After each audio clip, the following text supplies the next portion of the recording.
Hello, and welcome to the second episode of my weightlifting comeback. This is my first check-in. So I've done about 5 weeks of training from middle-ish of January to the middle-ish of February, and just wanted to talk through the exercises and what I'm doing and how I am going about making this comeback. And so initially, with having chronic low back pain pretty much my whole life, I am trying to improve my pelvic stability and regain some muscular control. So this first kind of phase is just focused on doing that pretty much exclusively.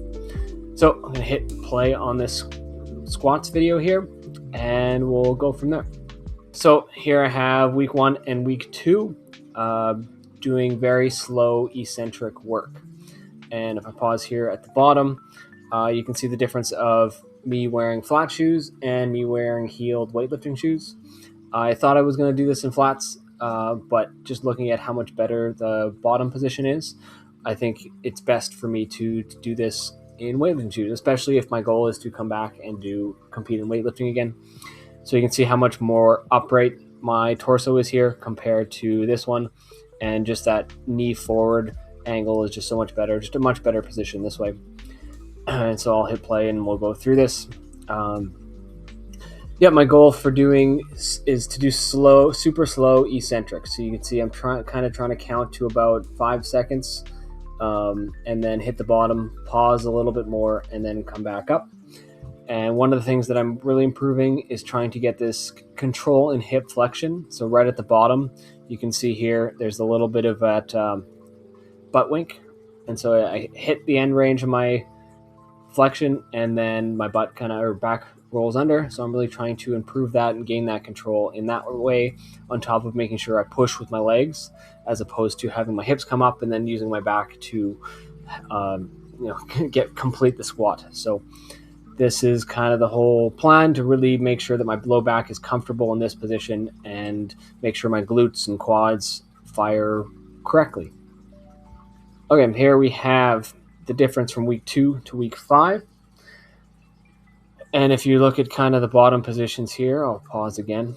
I think you can tell that my hips are a little bit more externally rotated. So my butt's just sitting a little bit more, or my legs are outside of my hips a little bit more. The depth isn't a whole lot difference. I wish I could squat in the same spot, but with it being a busy gym, that doesn't always happen.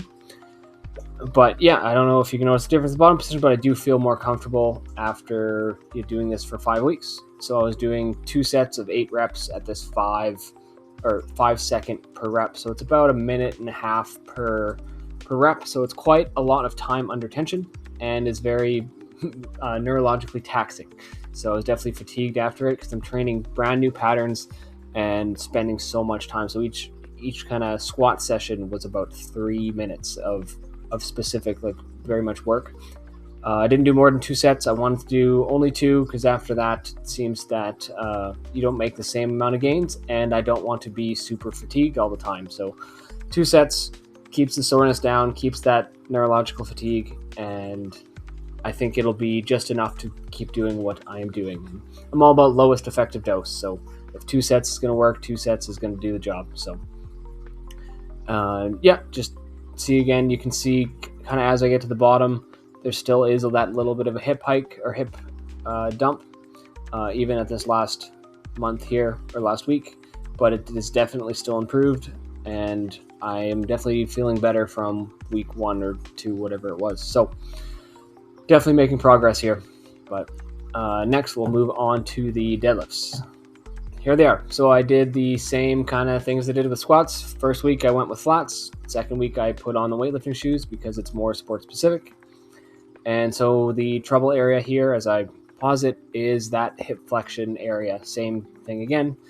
So this is obviously with flats, and then with shoes on this side, and hard to tell much difference in positioning. But as I come up, if you can see it, you'll see that hip kind of dump up a little bit more, as opposed to me kind of pushing the floor away.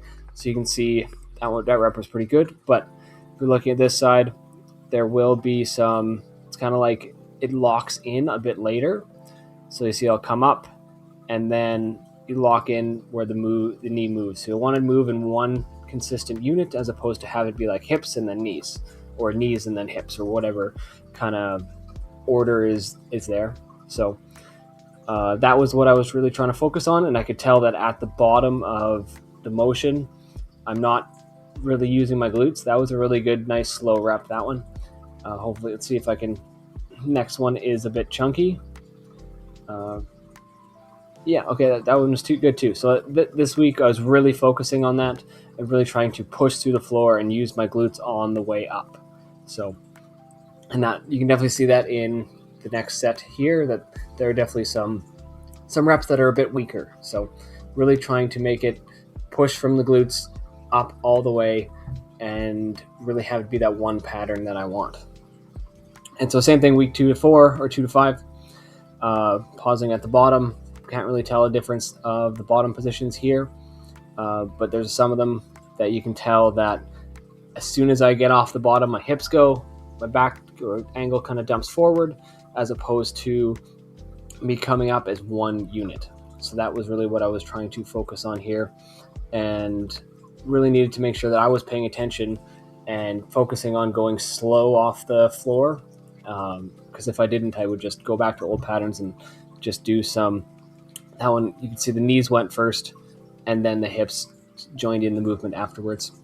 So yeah, this is the focus. This is what I'm trying to gain, that control over my pelvis, have the glutes fire so much better, and just really improve the motor control in this area. So hopefully my back pain can go away, and then also it will improve my weightlifting and all the squats and the deadlifts, the pulls, and potentially overhead positions as well. So just trying to become a functional human on top of having it be sport specific. Okay, moving over to the primary accessories now. I usually did 1 or 2 supersets of like a push and pull. And yeah, so again, I'm doing that same kind of, training variables. I'm trying to go nice and slow. These were a little bit fast for my liking now that I watched the video, but this try to be 3 seconds down and nice and controlled up, squeezing at the top for a second and then bringing it down.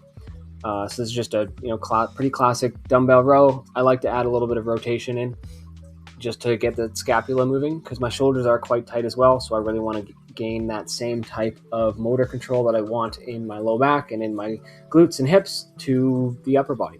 So here I have just a couple machine rows, pretty basic, same training variables: slow, squeeze, hold, and keeping it nice and controlled. I trained 3 times or twice a week, actually. I really wanted to make sure I'm getting that recovery, especially because I haven't trained in pretty much a year and have been sick for the last 2.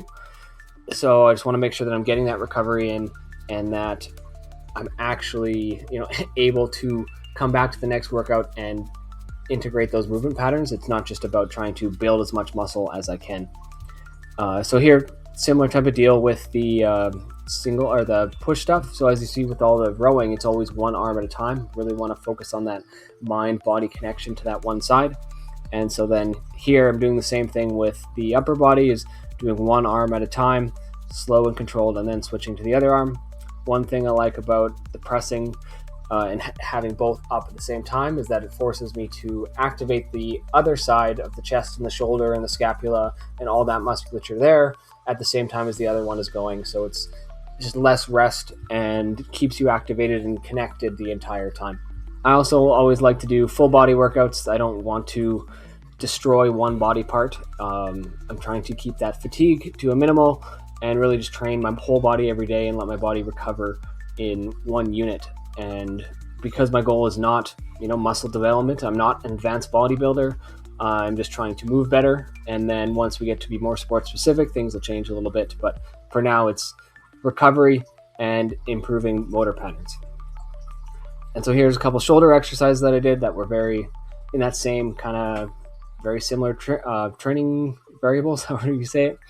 I like the rotation sometimes too. Again, same as the rows, get that scapula moving and gain that control in all different ranges of motion. And then just a isolation shoulder exercise, same. Control, down, pauses, back up. So I'm not using heavy weights for this. That was not the goal. It's to build those motor patterns. going to repeat that and say that multiple times, but the goal is not to put on weight. The goal is to become somebody who moves better. And over to the secondary accessories. So I usually have my, I do a squat on a day, and then I do my supersets of the upper body primary accessories, and then I have usually a superset of the secondary accessories. So here, doing some low trap work, either in a hinge position or on like prone on a bench, prone on a bench, and just trying to keep that thumb upwards, arm locked out, and really trying to feel it, the contraction in that kind of mid to low back and rotating of the scapula upward. Just really good scapula control exercise. I'll go back for a second. And then this one here is kind of the opposite side. So doing the chest, doing the same thing, getting that rotation of the scapula and getting that contraction really at that end range. So just improving the shoulder mobility wherever I need it. And here are kind of some face pull-ish like exercises. So you can do it with a band or on the cable machine, and just trying to get that, honestly, elbow up to get that scapula going, and then pulling from there. So it's a little bit more rear delt kind of area, and just kind of feeling quite upright, or helps you feel a little bit more upright. And then same variables, nice and slow, control, hold, and nice and slow. Really trying to build those motor patterns. And then a couple more shoulder accessories, the classic rear delt. That's what it's there for, more control. And then this one is kind of sport specific as far as training your lats.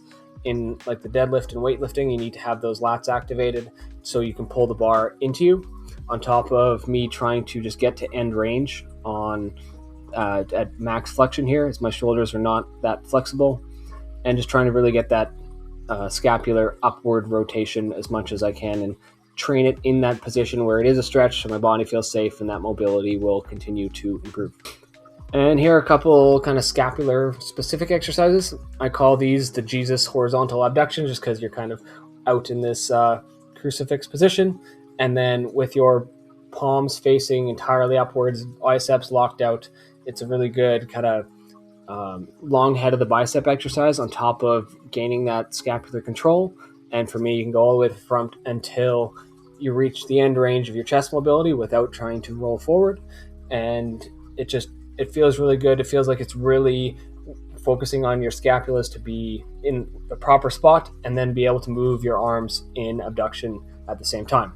And then on the other side is just you're in scapular plane, so not completely parallel, and just moving up and really focusing on getting the scapular to rotate upwards, as opposed to it being just like a natural lateral raise. So these are both scapular control exercises. And then because my quads don't fire that well, I am doing some very slow eccentric quad extensions. So I don't know if you can see it here, but pretty much none of the weight stack is moving. This is a very light exercise for me. I'm really trying to come up controlled, hold it for a second, and then on the way down, make sure that it's not skipping or choppy. It's slow and controlled, and I'm owning every single angle of this motion, of this exercise. So, and hopefully that this will eventually translate over into the squats to make sure that my quads actually fire, as opposed to my hamstrings first, because my pulls and deadlifts are way stronger than my squat. So I'm trying to make sure I alternate that, or switch that, so it is a little bit more balanced. And here we just have some pretty classic core exercises. Again, trying to be slow and controlled, having this be a little bit of hip flexor training to get into an extended position, top of a little bit of abs as well, and then just some classic cable rotations, trying to get all the obliques and the core as well, and doing it slow, controlled, make sure my body feels safe and owns every sort of angle as I go through. Okay, and these are more kind of hip flexor exercises. So the one on the left here, it's like a banded march while hanging. So the banded march is very hip flexor dominant, but also you need to push down with your glute. So that's a very good glute activation. You just feel connected the entire way, that you have to constantly be having tension on both legs at the same time. And then adding the hang keeps the shoulders active. So now you are active throughout the entire body, and just isolating the movement of just the hips. So it is a motor control thing of just the hips. I'll go back a second here. And then on the other side, this is a something I got from Strong Camps is the Instagram handle, DJ Makiuri. I'm going to pronounce his name wrong, and I apologize, but just good hip flexor core exercise to do something that is kind of the opposite motion of a squat or a deadlift. So it's kind of a good cool down after that, and it is a hip flexor exercise as well as keeping you connected through the shoulder as well. So it feels really good afterwards to do that. And this here is just a kind of a pretty classic, hip leg lowers. I call them lumbar rolls because of the intention that I put into them, that I am trying to roll just my lumbar spine up, as I don't have much for flexion and my body likes to be an anterior pelvic tilt. So I'm trying to make sure that I gain that control and my body feels safe in a spinally flexed position. So I'm rolling up slowly, trying to just pull with the abs and bend at the lower back, and then slowly letting it go as I come back down. And the first time I did this, I had a pretty harsh core cramp. So something that my body definitely needs some work in. That is kind of what I did for this first 5 weeks. Moving forward, I'm going to increase the weights a little bit and going to try and push a little bit more more intensity into the exercises, and we'll see where it goes from there. I think I really like the format of having a squat and a deadlift day. I'm going to increase the amount of sessions per week. So I've done 2. I think I've built enough of a base that we're going to go for 3, and I'm pretty sure I can recover just as well as I have before, and trying to just progressively overload and add in some new exercises for those accessories and be a little bit more creative. This feels like it's kind of just being quite basic, but that is what my body needed. But I really want to have it be fun and enjoy training, and I like doing some weird exercises and things that just help me move better. So yeah, hopefully you're able to get something from this video, and we'll see you in the next update.